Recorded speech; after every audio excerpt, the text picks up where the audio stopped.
Welcome to Kansas Ag Report with your host, Brian Holman. Welcome to Kansas Ag Report. I'm Brian Holman, and here's our lineup for today's show. In Ag News, we'll take a look at local and national headlines affecting Kansas farmers. In our Ag Feature, we sit down with Kansas State Representative Ken Rogers to get a 2016 legislative update. And inside Kansas Ag, Kansas Soybean talks to us about the upcoming Commodity Classic, and Farm Bureau recaps the all-terrain vehicle safety for us. In the news you need to know, we get our weekly update from the Kansas Livestock Association, look back at last week's market activity with the guys from Paragon, and we'll let you know about important events coming up around the state of Kansas. Glad you could join us. Closed captioning brought to you by The Soybean Checkoff. Progress powered by Kansas farmers. KansasSoybeans.org. Ag Risk Solutions. Experience, knowledge, integrity. Your crop insurance solution, Ag Risk Solutions. Kansas Wheat Commission. Leaders in the adoption of profitable innovations for wheat. Online at kswheat.com. Kansas Livestock Association. Supporting our members' business interests to meet consumers' demands. KLA.org.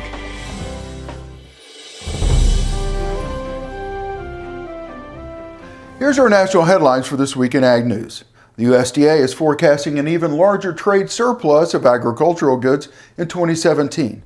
Ag exports during the next fiscal year are expected to reach $134 billion, up 1% from the August forecast. Meanwhile, imports are projected to decrease 1% to $113 billion. As a result, the U.S. agricultural trade surplus is projected to increase $22 billion in fiscal 2017. USDA anticipates more U.S. dairy and livestock byproduct exports in the coming year and a reduction of horticultural, sugar, and tropical imports. The Obama administration continues to challenge the Chinese government on its market access commitments to the World Trade Organization. The administration announced it has filed a new complaint with the WTO over China's tariff rate quotes for rice, wheat, and corn. This is the 15th time the administration has issued trade enforcement challenges against the Chinese government at the WTO since 2009. Milk industry leaders are applauding a new congressional effort to crack down on what the industry calls the inappropriate labeling of products designed to imitate milk.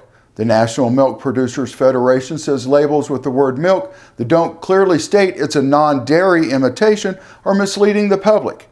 They would have to clarify that they are non-milk products as opposed to saying that they are almond milk or soy milk. They say imitation products like soy milk and almond milk should be allowed in the marketplace, but they should play by the labeling rules established long ago. And in local news, the Kansas Department of Agriculture has funds available for reimbursement to Kansas specialty crop growers who attend the Great Plains Growers Conference held in St. Joseph, Missouri, January 12th through the 14th. KDA will reimburse Kansas specialty crop growers up to $145 for conference registration and also offer a flat fee conference travel stipend of $150. Both awards are available on a first-come, first-served basis. The deadline for application is January 6th. For application details, go to the KDA website at agriculture.ks.gov/grants. County-level estimates for 2016 small grain acreage, yield, and production are now available according to USDA's NASS. The estimates, based primarily on surveys conducted with farmers and ranchers last fall, can be accessed using the Quick Stats online database found at nass.usda.gov/quick_stats. The commodity estimates released include winter wheat and oats. County-level estimates for late-season crops and hay will be published in February and April 2017, respectively. The USDA's National Institute of Food and Agriculture announced the award of $3.4 million for research into the development of new wheat varieties that are adaptive to different geographical regions and environmental conditions. 7 projects were funded through the NIFA's new International Wheat Yield Partnership Program and part of the Agriculture and Food Research Initiative, and Kansas State received $600,000 as part of the research program. Up next in our feature, we sit down with Kansas State Representative Ken Rogers to get a 2016 legislative update. You're watching Kansas Ag Report. Please stay tuned. This segment brought to you by Kansas Livestock Association, supporting our members' business interests to meet consumers' demands. KLA.org. Oldie Seed Farms, carrying soil-specific seed. Find them on the web at oldieseed.com. That's OHLDE seed.com. Grass and Grain, online or in the mail, keeping Kansas farmers informed for over 60 years. grassandgrain.com. Kansas Wheat Commission, leaders in the adoption of profitable innovations for wheat. Online at kswheat.com. Imagine having someone help you pick the best corn hybrids for every field on your farm. Your Oldie representative can combine your data with his data to offer a field-by-field prescription. Contact Oldie Seed today at 877-692-4555. Biodiesel made from sustainable resources is diversifying our fuel supply. This year, biodiesel will displace over 1 billion gallons of fossil fuel nationwide. It's making our economy stronger and our communities healthier. It's working here and across America. Get biodiesel going in your community. Visit americasadvancedbiofuel.com.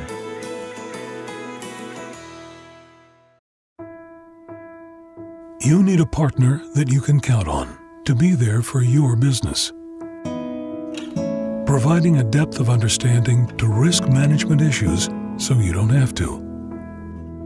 A knowledgeable support team located in your area, delivering products and services to make you more successful.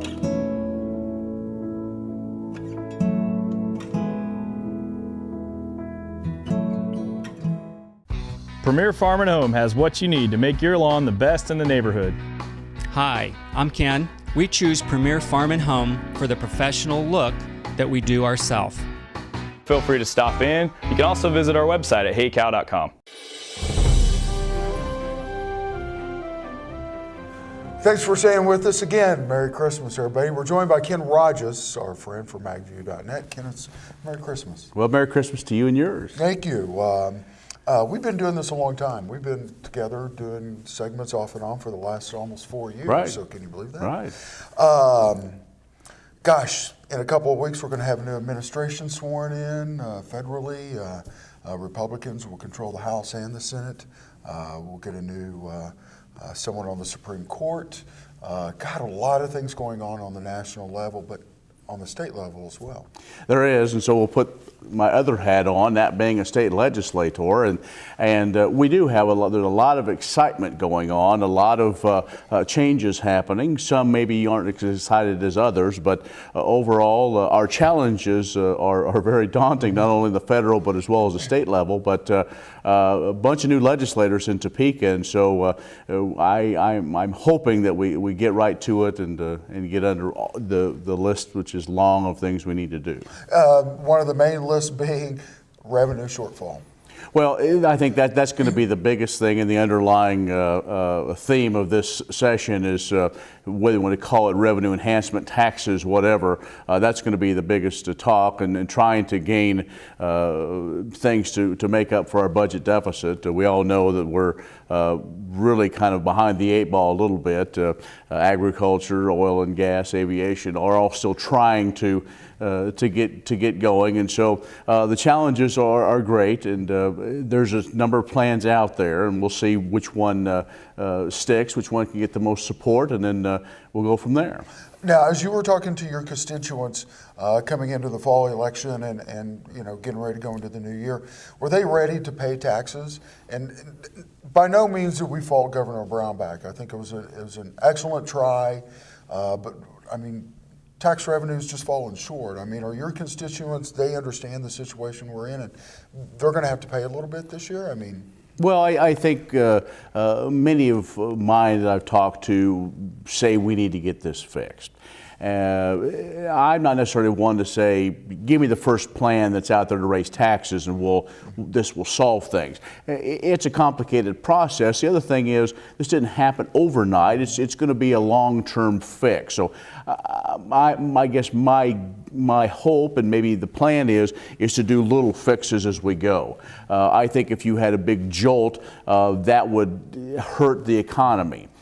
Even more, as far as there's so much uncertainty, and it starts from the federal level and works its way down. And I'm not necessarily one to blame the federal government for all our ills. Other states have the same deal when it comes to federal government as we do. But it's obvious that, with my standpoint, from where agriculture is, it wasn't that many years ago we were record farm income prices, and now we're dangling close to where we were in that farm situation in the 80s. And so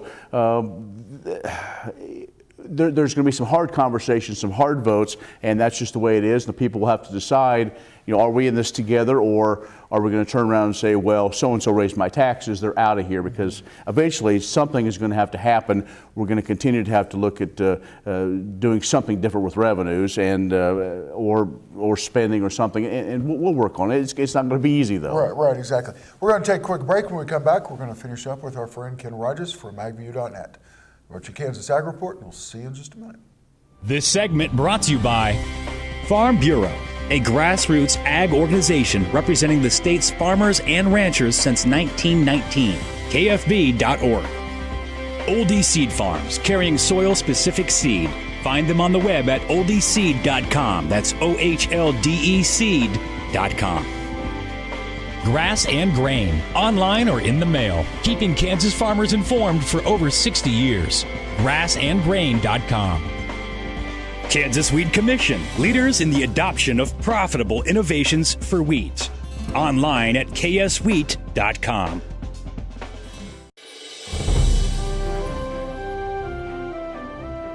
Thanks for staying with us this morning. We're joined by Ken Rogers, our friend who comes on several times throughout the year, and you kind of give us a legislative update. And first of all, Merry Christmas. Well, Merry Christmas to you and yours. So what a great time of the year. Exactly. Ken, we're about 3 weeks away from having a new administration federally. We'll have a new president, House, Congress, and everything will be controlled by the Republicans. It could be really good, could be really bad, but let's talk about the state. We've got a whole bunch of new legislators coming into Topeka. Good or bad? Oh, I think it's always a great opportunity when you have new faces, brings new ideas. It was a couple of years ago we had over 50 new legislators, and so we're almost at that mark. I don't know exactly for sure I haven't really done the math. We've been getting ready for the session, so haven't done exactly for sure how many new ones, but we definitely will be a lot of shifting of the seats on the floor, a lot of moving around probably on where they're going to have their offices in Topeka, and then all that pomp and circumstance and getting sworn in, then we actually get to work. And so, of course, the list is long of things that people want to try to see done, but really I think we have 2 or 3 things that really will focus on this session. Education and revenue, would those be the top 2? I think you're right. I think as we look at all the different things that people have come up to me and said, can we work on this, can we work on that, can we work on that, this is what I tell them. We have really 2 things. The first thing, which is the bottom line, will be the bottom line, which is where we are with revenue coming into the state of Kansas. And the other thing, of course, that walks hand in hand to that is over half the budget is with education. And so once we get one figured out, we'll go to the other one. We have things like a school finance formula that needs to get done, and we should have worked on it last year. It didn't get done. Well, okay, we're in a new year. Let's get on to that, and then we can work on a bunch of other things that maybe we want to do, but until we really have signs of a stronger and strengthening economy, we need to be very cautious. Do you think the education mandate, has hurt the state or helped the state? As far as having to fund, sure. We've got a certain level of funding we have to meet here in the state of Kansas, and it was done basically through the court system. Well, I think, at least the time we're talking about, they're still waiting for the court to decide exactly for sure where we're going to be. It does create some challenges, absolutely. I mean, but regardless, we want to make sure we have a good quality education for every student, whether they be in the East or in the West, from the largest schools to the smallest schools. And so there are some challenges, and I know I use that word a lot, but that's really the truth of where we are.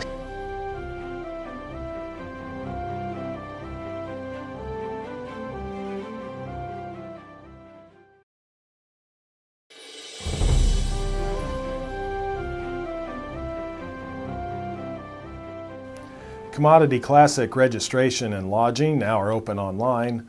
Rooms are expected to book quickly, so register as soon as possible. The early bird deadline is January 12. The 22nd annual event will be March 2 to 4 in San Antonio, Texas. The Henry B. Gonzalez Convention Center will house all Commodity Classic events. Hotels are within easy walking distance or provide complimentary shuttles to and from the convention center. Registration and lodging should be arranged at commodityclassic.com on the web. To ensure favorable rates, reasonable terms, and confirmed rooms at official Commodity Classic hotels, make your reservations through Experian. Full registration includes the opening reception, trade show access, the general and educational sessions, the American Soybean Association banquet, and the evening of entertainment. If you plan to attend the ASA Awards Banquet, sign up soon because it always sells out quickly. Beginning at 6 p.m. Friday, March 3, the annual event offers dinner, awards, and entertainment and is sponsored in part by the Soybean Checkoff. Established in 1996, Commodity Classic is America's largest farmer-led, farmer-focused convention and trade show. It is a production of ASA, the National Corn, Wheat, and Sorghum Farmers Associations, and the Association of Equipment Manufacturers. Today I'm going to focus on all-terrain vehicle safety. As the name implies, ATVs can travel almost anywhere. Rough terrain, steep slopes, rutted roads, and muddy conditions make ATV use very appealing. It's no wonder that over the years, ATVs have become such a valuable tool for farmers and ranchers. At the same time, ATVs are the cause of countless accidents on the farm and in rural areas. When riding an ATV, you need to wear protective clothing. A helmet is the most important piece of protective gear you can wear on an ATV. Not wearing a helmet increases your chance of a severe head injury or even death if you are involved in an accident. Get a nice pair of off-road style gloves that are padded over the knuckles for added protection from scrapes and scratches from branches and the like. Gloves should improve your grip on the controls and help prevent your hands from being sore, tired, or cold when riding. When considering which boot to wear on your ATV, at a minimum, you need to wear over-the-ankle boots. A better alternative is a pair of over-the-calf boots with low heels to help prevent your feet from slipping off the footrests. You should also wear a long-sleeve shirt and long pants. When operating your ATV, be sure to avoid public roads as ATVs are designed for off-road use only. Injury from ATV use most often occurs because of extra passengers, excessive speed, and operating them on public roads. Extra riders change the center of gravity of the machine and will affect the machine's steering ability. Above all, remember that ATVs are not toys. They are powerful, working machines designed to help you travel almost anywhere. This segment brought to you by Kansas Livestock Association, supporting our members' business interests to meet consumers' demands. KLA.org. Oldie Seed Farms, carrying soil-specific seed. Find them on the web at oldieseed.com. That's OHLDE seed.com. Grass and Grain, online or in the mail, keeping Kansas farmers informed for over 60 years. grassandgrain.com. Kansas Wheat Commission, leaders in the adoption of profitable innovations for wheat. Online at kswheat.com. I will take action against herbicide-resistant weeds. I will know my weeds, and I will stop them before they go to seed. I will do whatever it takes to give my crops the upper hand, and I will use multiple herbicide sites of action because every action counts. I will take action, this time for all time. You need a partner that you can count on. to be there for your business. Providing a depth of understanding to risk management issues so you don't have to.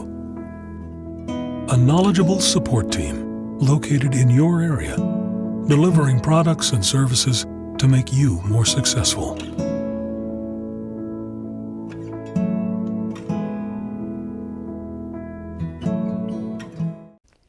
The producer-funded Kansas Wheat Innovation Center was built to get improved varieties into the hands of farmers faster. Kansas Wheat, farmers advancing their future through wheat genetics research.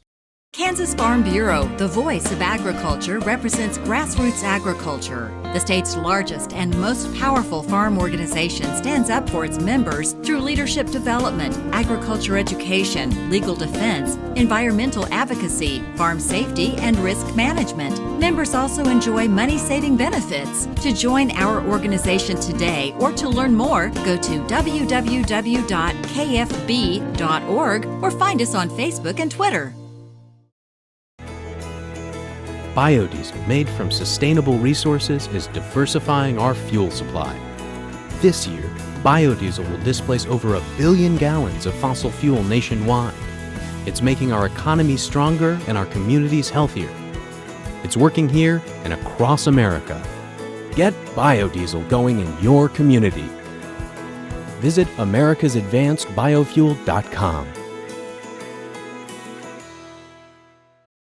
Imagine having someone help you pick the best corn hybrids for every field on your farm. Your Oldie representative can combine your data with his data to offer a field-by-field prescription. Contact Oldie Seed today at 877-692-4555. Premier Farm and Home has what you need to make your lawn the best in the neighborhood. Hi, I'm Ken. We choose Premier Farm and Home for the professional look that we do ourselves. Feel free to stop in. You can also visit our website at heycow.com.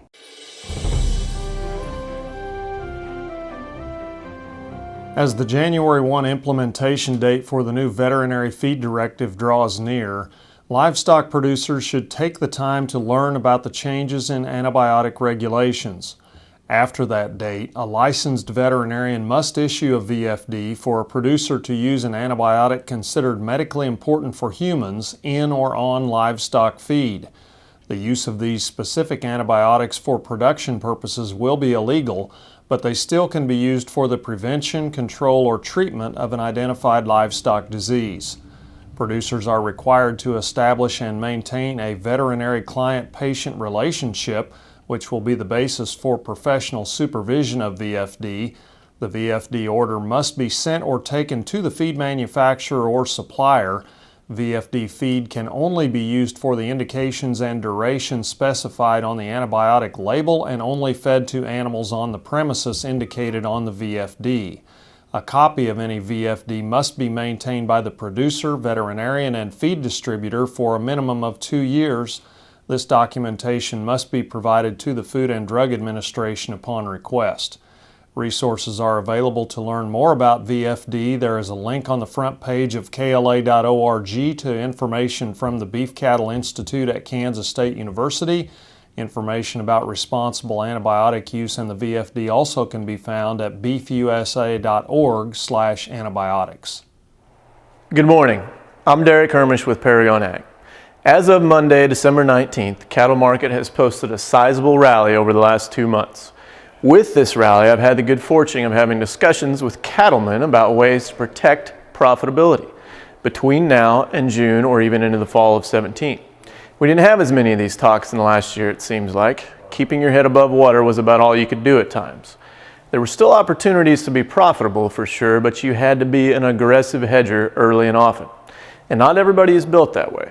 For the cattle folks that have survived to this point using the laissez-faire approach to hedging, or have simply done nothing, it'd be difficult for someone in my shoes to recommend aggressively hedging them at the first sign of profits, when that's obviously not the way you've operated in the past. Eventually the market does go up and you get the reward to offset the bad times. However, I know from my discussions that there are no cattlemen left who did not hedge aggressively through this last year who will be able to withstand another year like it, or even half as bad probably. I hope for their sake we can keep things together, But now is not the time to be thinking a rocket ship rally is on the way, and everything will be fine. You should do something to protect yourself, even if it amounts to just buying a put. I'm Derek Hermish. Have a good day.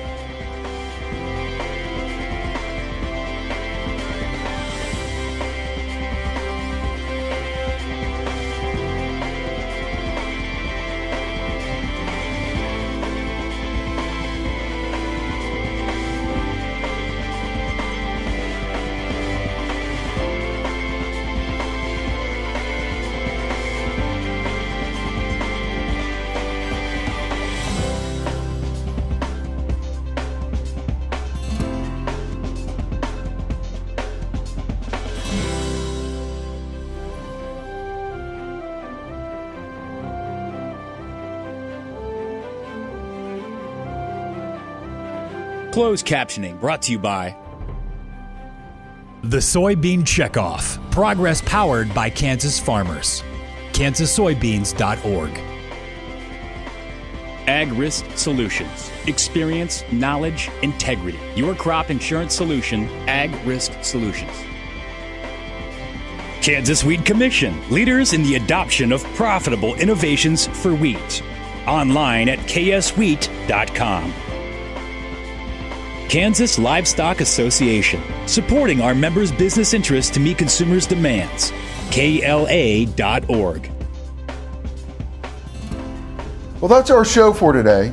Our Kansas Ag Report family is wishing you and your families a very Merry Christmas. Thanks for watching.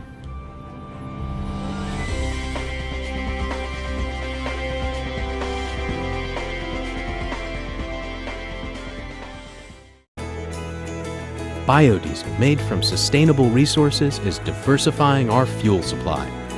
This year, biodiesel will displace over 1 billion gallons of fossil fuel nationwide. It's making our economy stronger and our communities healthier. It's working here and across America. Get biodiesel going in your community. Visit americasadvancedbiofuel.com.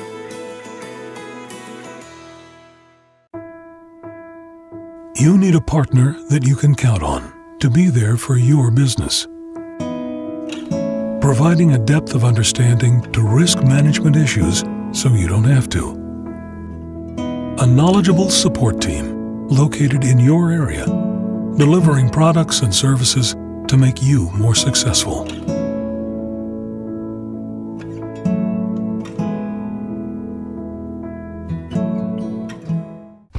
Premier Farm and Home has what you need to make your lawn the best in the neighborhood.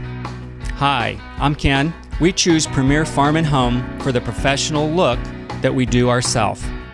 Feel free to stop in. You can also visit our website at heycow.com.